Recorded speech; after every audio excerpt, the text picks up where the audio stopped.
kay dili basta-basta nga tawag ka anak sa Ginoo. Ang anak ka sa Ginoo according sa book of Ephesians ingon siya. Ang anak sa Ginoo na ningkamot ka mahimong tuliin balaan sa akong atubangan. Amen.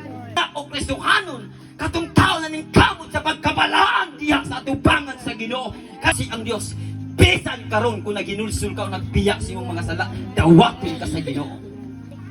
Yan mo nagbasid wata kung nagsimba ba ka sa espiritu kamatuuran. Amen. Wala man nag-ingon ng Diyos kung musimba kang Domingo, maluwas ka. Nung ka mo basa rin na, simba kang Sabado para maluwas ka. Magsimba kang Biyernes para maluwas ka.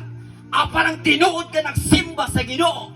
Bisag unsang adlaw kung nagsimba sa espiritu kamatuuran, mauna ang anak sa Ginoo. Mo nang gitawag, ikaw anak sa Ginoo. Pasirata kung tinuod ang atong pagsimba sa Ginoo.